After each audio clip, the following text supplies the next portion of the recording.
హైదరాబాద్లో త్వరలోనే 1,00,000 ఇందిరమ్మ ఇండ్లు నిర్మిస్తామన్నారు మంత్రి వివేక్ వెంకటస్వామి.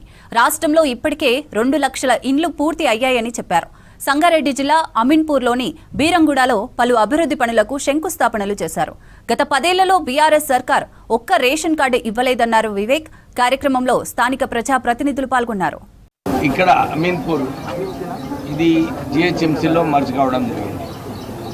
కానీ ఇది ఒక డెవలపింగ్ మున్సిపాలిటీ.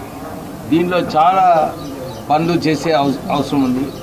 చాలా చోట్ల కూడా సీసీ రోడ్స్, డ్రైన్స్ ఇవన్నీ కట్టించే బాధ్యత మన కార్పొరేషన్ పైన ఉంది.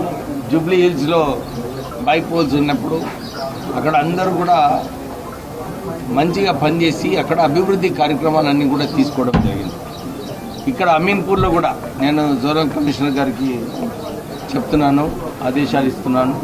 మీరు ఏమేమో మెయిన్ వర్క్స్ ఉన్నాయో ఇక్కడ ఈ అమీన్పూర్లో ఇవన్నీ స్పెషల్గా మాకు సెపరేట్గా నోటిస్తే ఇవన్నీ కూడా శాంక్షన్ చేపించి దీన్ని అమీన్పూర్ని కూడా ఒక మోడల్ మున్సిపాలిటీగా చేద్దామని చెప్పి ఆ ఆలోచనతో పనిచేద్దాం మనము. ఇక్కడ మీరు అన్నట్టు అందరినీ కలుపుకొని అభివృద్ధి ఎట్లా చేయాలి, కాంగ్రెస్ హయాంలోనే అవుతుంది. మనం చూసినాము 10 సంవత్సరాలు మనకు రేషన్ కార్డ్స్ రాలేదు. మన రేషన్ కార్డ్స్ ఇవ్వడం జరిగింది. రేషన్ కార్డ్స్ వలన మనకు 200 యూనిట్లు ఫ్రీ యూనిట్స్, ఎలక్ట్రిసిటీ రావడము, సన్నబియ్యం రావడము. ఇప్పుడు మొన్న మా ముఖ్యమంత్రి గారు ఇంకా పొంగులేటి శ్రీనివాస్ రెడ్డి గారు వారు కూడా అనౌన్స్ చేసినారు.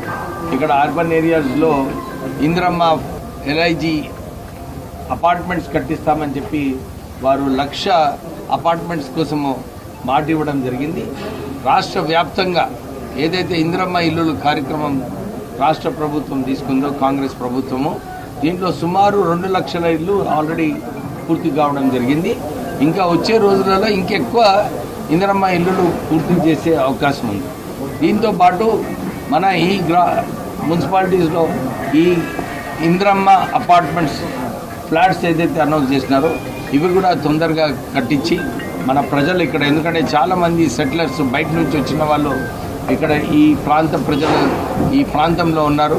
వాళ్ళందరికీ కూడా అపార్ట్మెంట్స్ ఇప్పించే బాధ్యత రాష్ట్ర ప్రభుత్వం ఉంది. సో రాష్ట్ర ప్రభుత్వం ఆల్రెడీ మీకు ఇంతకుముందు కూడా మొన్న సంగారెడ్డిలో ఈ ఎల్ నినో ఎఫెక్ట్ ఏదైతే ఉందో అది రాబోతుంది.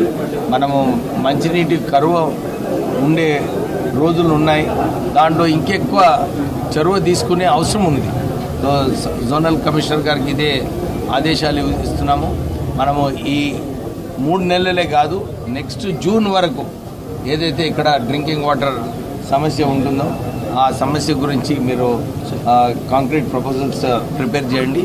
ఎక్స్ట్రా నిధులు కూడా కావాలనుకుంటే మనము శాంక్షన్ తీసుకొని మనం ఈ ప్రాంత మంచిగా అభివృద్ధి చేసి ముందుకు వెళ్దాం.